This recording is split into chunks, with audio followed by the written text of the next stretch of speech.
اپنے دیکھنے اور سننے والوں کو میرا اور کینی کا سلام۔ ہم آپ کو باپ اور بیٹے اور روح القدس کے نام میں خوش آمدید کہتے ہیں۔ آج کلیسیائی کیلنڈر کے اعتبار سے کلیسیا کا 27واں عام اتوار ہے، 26واں عام اتوار ہے، اور یہ بڑا عام اتوار اس دفعہ کا بڑا خاص عام اتوار ہے، اور اس کی جو ریڈنگز ہیں، جو تلاوتیں ہیں، وہ بھی بڑی سمجھنے والی اور دیکھنے والی ہیں۔ تو اپنی بائبلز لے آئیے، آج پھر ہم ان کے ساتھ زور آزمائی کریں گے۔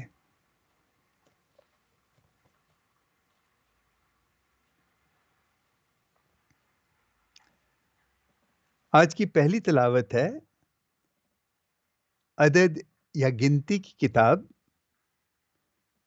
اس کا 11واں باب 25ویں آیت سے لے کے 29ویں آیت تک، اور زبور 19 ہے۔ اور دوسری تلاوت ہے یعقوب رسول کا خط، اس کا 5واں باب پہلی آیت سے 6 آیت تک، اور انجیل جلیل ہے۔ یہ ذرا دھیان سے دیکھیے گا، مقدس مرکز کی انجیل، اس کا 9واں باب 38ویں آیت سے 43ویں آیت تک، پھر 45ویں آیت، اور پھر 47ویں آیت سے لے کے 48ویں آیت تک۔ میں پھر سے بولتا ہوں، 38ویں آیت سے 43ویں آیت تک، پھر 45ویں آیت الگ ہے، اور پھر 47ویں آیت سے لے کے 48ویں آیت تک۔ اور یہ بڑے دھیان سے سننے والی تلاوت ہے۔ تو آئیے ہم سنتے ہیں کہ آج کی انجیل میں کیا لکھا ہے۔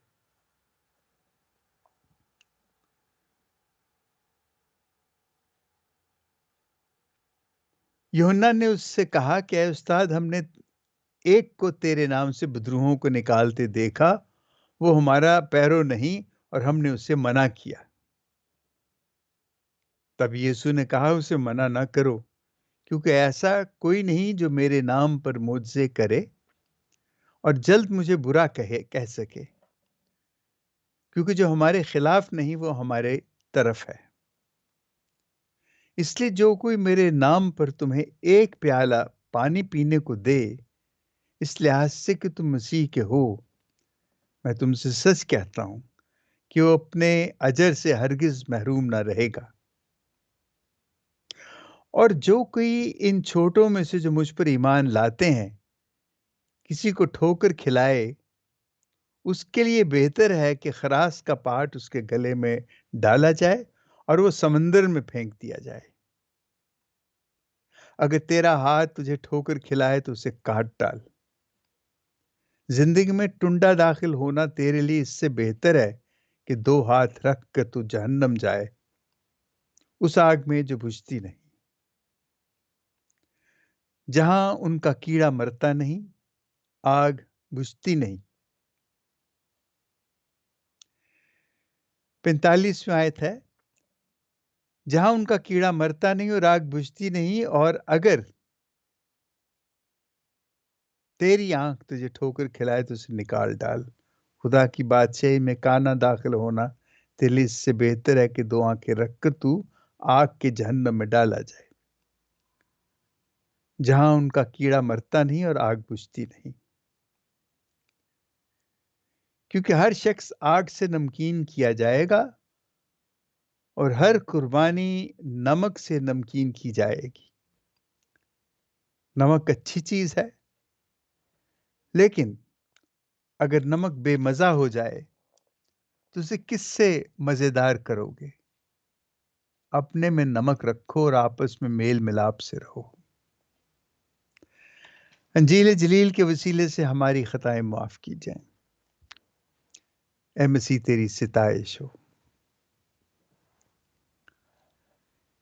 دیکھیں، یہ جو پہلا شروع میں ہی اس انجیل میں اصل میں بڑی مختلف چیزیں ہیں، اور میں نے بڑی کوشش کی کہ ان سب کا کوئی رابطہ کہیں سے ڈھونڈ کے نکالا جائے۔ بڑی کامنٹریز میں نے دیکھی، بڑے حوالے دیکھے، لیکن مجھے تسلی نہیں ہوئی۔ لیکن پہلا حصہ انجیل کا سیدھا ہے، وہ بڑا اچھا ہے، اور وہ ہم سب کے لیے ہے، جس میں یوحنا آ کے یسوع سے شکایت کرتا ہے کہ ایک شخص ہے، وہ تیرا نام لے کے وہ معجزے کر رہا ہے، ہم نے اس کو منع کیا ہے۔ تو یسوع نے اس سے کہا کہ اس کو منع مت کرو، اگر وہ میرے نام سے کر رہا ہے، معجزے کر رہا ہے، تو وہ مجھے برا نہیں کہہ سکتا۔ اور یوں بھی جو ہمارے ساتھ مل کے کام کر رہا ہے، جو ہمارے ساتھ نہیں ہے، وہ ہمارے خلاف نہیں ہے۔ یہ دیکھیں، آج کی جو فضا ہے، میں اکثر بڑا سوچتا ہوں، اور کئی دفعہ میں نے پچھلے بہت سے بیان میرے آپ نے سنے ہوں گے کہ میں بار بار کہتا ہوں کہ ہماری کلیسیاں اتنی بکھری ہوئی ہیں، اتنا تفرقہ ہے ان میں۔ تو آج جب پڑھی ہے میں نے یہ تلاوت، تو مجھے لگا کہ ہمیں تفرقے کا نہیں سوچنا چاہیے۔ جو بھی ہیں، جتنے بھی ہیں، جہاں بھی ہیں، جیسے بھی ہیں، وہ جو کچھ کر رہے ہیں وہ یسوع ہی کے نام سے کر رہے ہیں۔ جب تک وہ یسوع کے نام سے کر رہے ہیں تو ہمیں کچھ نہیں کہنا چاہیے۔ ہاں، جو ہماری پاک ماں کلیسیا ہے نا، کیتھولک کلیسیا، اس کا شروع سے ایک بہت بڑا اس کا ایک سٹینڈ ہے، وہ اس چیز کو مانتی ہے کہ ہر کسی کو انجیل کی وضاحت نہیں کرنی چاہیے جب تک کہ اس نے اس کی تعلیم حاصل نہ کی ہو، اور مستند اداروں سے ان کو وہ تعلیم حاصل کرنی چاہیے، جو کہ میں سمجھتا ہوں بری بات نہیں، بڑی اچھی بات ہے۔ اور آج کل تو میں نے دیکھا کہ اتنے بائبل کالجز ہیں، اور مجھے خوشی بھی ہوتی ہے، میرا دل بھی چاہتا ہے کہ میں جاؤں، سب میں تھوڑا تھوڑا وقت گزاروں۔ مجھے بڑا اچھا لگ رہا ہے کہ اتنے بائبل کالجز ہیں، لیکن مجھے اپنا ایک بڑا تلخ تجربہ ہے اپنے بھائی مشن کے بھائیوں سے۔ وہ کیتھلکس کو بہت پتہ نہیں کیوں ان کو پسند نہیں کرتے۔ میں تو بڑے نرم طریقے سے کہہ رہا ہوں، بڑی دور چلے جاتے ہیں ہم سے اپنی برائی دکھانے کے لیے، جو کہ میں سمجھتا ہوں چلیں، اگر وہ سمجھتے ہیں کہ وہ اتنے ہی سچے ہیں، ٹھیک ہے، ہم انہیں کچھ نہیں کہہ سکتے، وہ جیسا سوچتے ہیں وہ سوچیں۔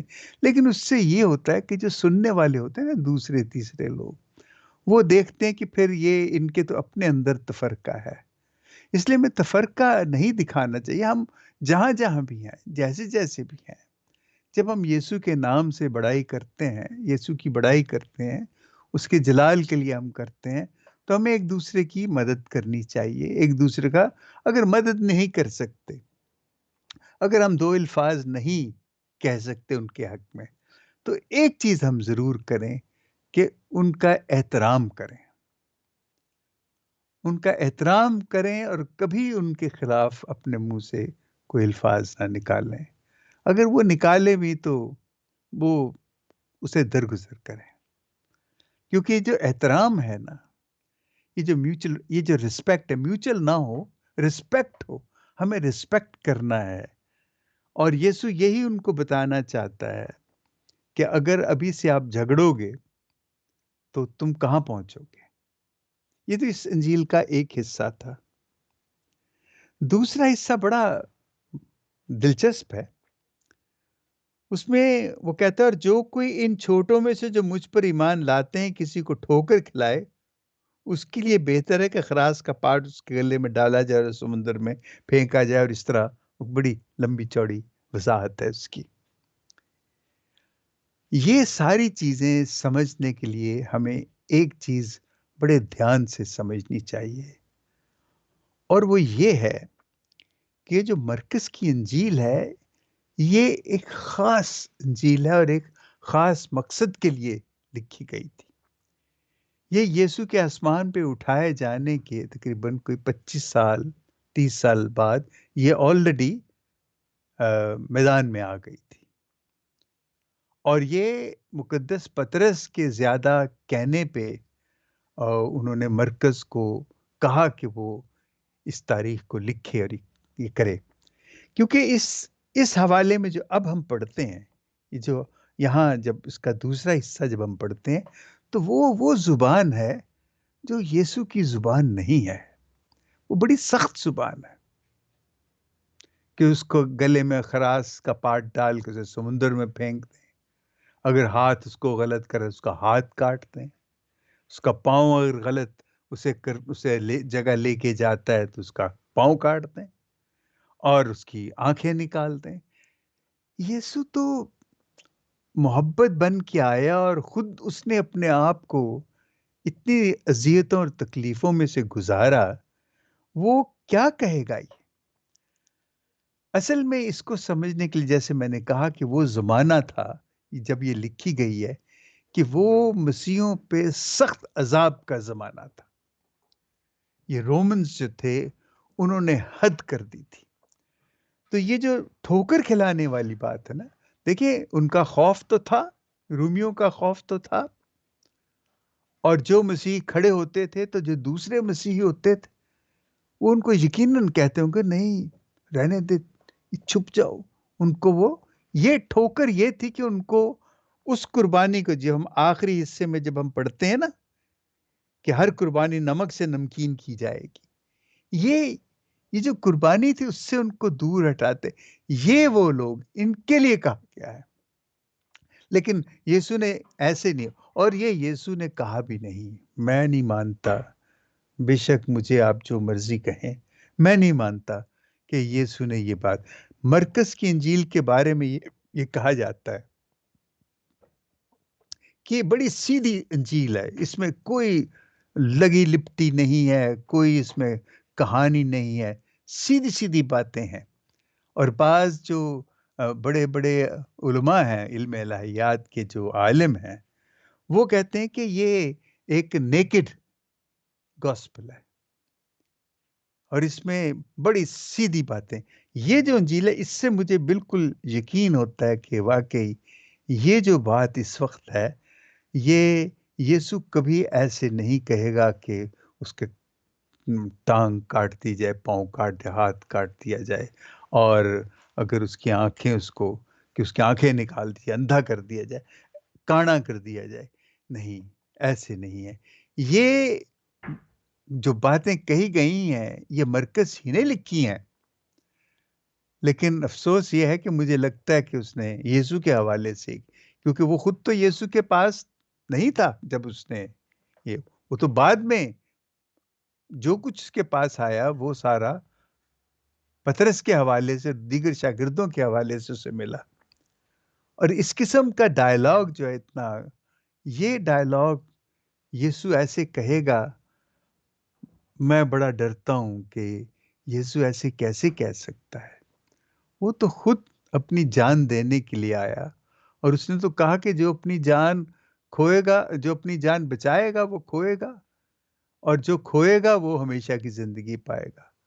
وہ تو تکلیفوں سے اس کا تو تھا ہی نہیں، لیکن یہ جو ٹھوکر ہے کہ کسی کو تکلیفوں سے روکنا کہ وہ اس عذاب میں اپنی جان نہ دے.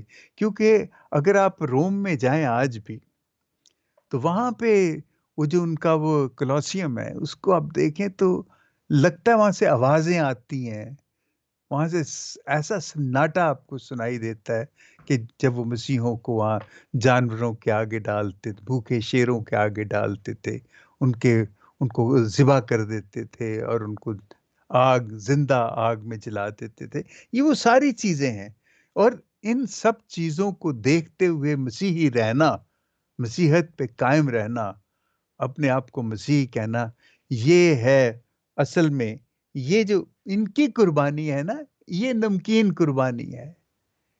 یہ قربانی جو ہے نمک سے نمکین کی جائے گی. نمک کس لیے ہوتا ہے؟ نمک اس لیے ہوتا ہے کہ وہ پرزرویٹو ہے، وہ چیزوں کو محفوظ کرنے کے لیے لگایا جاتا ہے. آپ نے دیکھا ہوگا کہ جب گوشت کو یا کوئی ایسی چیزوں کو پہلے جب فریج وغیرہ نہیں تھے تو ان کو محفوظ کرتے تھے تو نمک لگاتے تھے ڈھیر سا، اور اس نمک سے ان کو محفوظ کیا جا سکتا تھا. تو یہ جو نمک یہاں پہ ایک اشارہ ہے، ایک علامت کے طور پہ کہا گیا ہے کہ وہ قربانی جو نمکین ہوگی، یعنی وہ ہمیشہ وہ قربانی یاد رکھی جائے گی، اس قربانی کو ہمیشہ یاد رکھا جائے گا. اور اس لیے یسوع ہمیں کہتا ہے کہ تم نمک ہو، اور تمہارا نمک جو ہے یہ اسی طرح قائم رہنا چاہیے تاکہ تم ہمیشہ یاد رکھے جاؤ. تمہارا وجود جو ہے وہ دنیا یاد رکھے گی. آج ہماری کلیسیا جو ہے، آج ہم جو مسیحی ہیں، آج میں جو آپ سے گفتگو کر رہا ہوں، آپ میری باتیں سن رہے ہیں، یہ انہی لوگوں کی قربانیوں کا نتیجہ ہے. یہ انہی وہ نمکین قربانیاں جو انہوں نے دی ہیں، وہ آج بھی ہمارے سامنے ہیں. آج بھی وہ ہم ان کو یاد کرتے ہیں، ہم ان کو کبھی نہیں بھولیں گے. اور آج بھی ہمارے کتنے مسیحی ہیں اس وقت جن پہ عذاب ہے اس وقت، اور ان کو اذیتیں دی جا رہی ہیں، ان کو تکلیفیں دی جا رہی ہیں، ان کو ڈرایا دھمکایا جا رہا ہے، لیکن کتنے ہیں وہ ابھی بھی وہیں کھڑے ہوئے ہیں. یہ نمکین قربانیوں کی علامتیں ہیں، اور یہ لوگ ہمیشہ یاد رکھے جائیں گے. اور اس لیے میں تو یہ سوچتا ہوں کہ بڑی مشکل چیزیں آتی ہیں زندگی میں، آ، اور ہے یہی کہ ایمان یہی ہے کہ ہم یسوع کے ساتھ کھڑے رہیں، کیونکہ ہم ہمیشہ یہ یقین رکھتے ہیں، اور ہمارا ایمان بھی یہی ہے کہ یسوع ہمارے ساتھ ہے، ہر وقت ہمارے ساتھ ہے. اور وہ ہمارے ساتھ ہے. دیکھیں، یسوع ان لوگوں کے ساتھ بھی تھا جو زندہ شیروں کے آگے ڈالے گئے، یا جن کو جلایا گیا، یا جن کو ذبح کیا گیا. یسوع ان کے ساتھ بھی تھا. یسوع نے ان کو بچایا نہیں کہ ان کو ان سے محفوظ کر لیتا. یسوع خود بھی صلیب پہ جب مر رہا تھا تو خدا نے اس کو بچایا نہیں، اس کو مرنے دیا. وہ الگ بات ہے کہ تیسرے دن وہ جی اٹھا. اور یہ الگ بات ہے کہ یہ قربانیاں دینے والے آج بھی زندہ ہیں. یہ ان کی قربانیاں وہ نمکین قربانیاں ہیں، وہ ایسی قربانیاں جو کبھی رائے گاہ نہیں جائیں گی، جو کبھی ختم نہیں ہوں گی، وہ ہمیشہ قائم رہیں گی. اور یہی یسوع ہمیں، اگر چلیں یہ مان لیتے ہیں کہ یسوع ہم سے یہ کہہ رہا ہے، تو اپنے میں نمک رکھو اور آپس میں میل ملاپ رکھو. نمک رکھو اور میل ملاپ رکھو، کیونکہ یہ جو نمک ہے یہی ہمیں ہمیشہ دائمی مضبوطی اور ہمیں خالص بنائے رکھے گا، اور ہم ناخالص نہیں ہوں گے. اور یہی ہے جو آج کی ہماری جو انجیل ہے اس حوالے سے جو ہمیں کہا جا رہا ہے. دیکھیں، پرانے عہد نامے میں میں پھر سے جا رہا ہوں، جو پہلی تلاوت ہے نا، اس میں وہ موسیٰ کو خدا نے کہا کہ تو 70 لوگوں کو لے کے آ اپنے اسرائیلیوں میں سے، اور میں ان پہ اپنا روح ڈالوں گا. تو وہ لے کے آتا ہے، تو کیا ہوتا ہے کہ دو ایسے اشخاص ہوتے ہیں، جب وہ خدا ان پہ جب اپنی روح نازل کرتا ہے تو وہ نبوت کرتے ہیں. اور کیا ہوتا ہے کہ جب لوگ باہر آ جاتے ہیں تو دو الداد اور میداد، یہ دو ایسے بزرگ تھے، یہ پھر بھی ابھی خیمے کے اندر یہ نبوت کر رہے تھے. اچھا، یہ بات اب یہاں آئی ہے تو میں نبوت کا مطلب یہ ضروری نہیں ہے کہ آپ آنے والے وقتوں کے بارے میں بتاتے ہیں. نبوت کرنے کا مطلب یہ ہوتا ہے کہ آپ خدا کے جلال میں اس کی تعریف گاتے ہیں، اس کی تعریف گاتے ہیں، اور اس کا شکر کرتے ہیں، اس کے نام کو بڑائی دیتے ہیں، اور اپنے ایمان کو تازہ کرتے ہیں، اور دوسروں کے ایمان کو بھی تازہ کرتے ہیں. یہ مطلب ہم جیسے سمجھ لیتے ہیں کہ نبوتیں. اور پھر یہ ہے کہ خدا کا روح جب بہت زیادہ، میں نے تو دیکھا ہے کہ بہت سے اپنے ہی ہم نے گرجوں میں ہم کئی دفعہ جب گیت گاتے تھے اتنے جوش سے ہم گاتے تھے، اور یہ کہ ہمیں ہوش ہی نہیں رہتا تھا کہ ہم کیا کر رہے ہیں، اور اتنا مزہ آتا تھا اور گائے چلے جاتے تھے۔ اور ایک دفعہ تو مجھے یاد ہے کہ فادر نے الطار سے کہا کہ اب بس کرو، اور ہمیں ایک دم پتہ لگا کہ اب وقت ہے کچھ اور بھی کرنے کا، صرف گانا ہی نہیں ہے۔ تو یہ کچھ اس قسم کا ایک وجد جو ہے وہ طاری ہو جاتا ہے اور آپ گاتے چلے جاتے ہیں۔ میں نے بہت سے گرجوں میں دیکھا ہے کہ بے شمار گیت شروع میں ہی 5-6 زبور گاتے ہیں، تو وہ کئی دفعہ زیادہ بھی ہو جاتا ہے، لیکن میں سمجھتا ہوں کہ یہ بھی ایک نبوت ہی کی شکل ہے، لیکن اس کو ذرا ہمیں بڑے سوچ سمجھ کے اس کو استعمال کرنا چاہیے۔ آمین۔ باپ اور بیٹے اور روح القدس کے نام میں آمین۔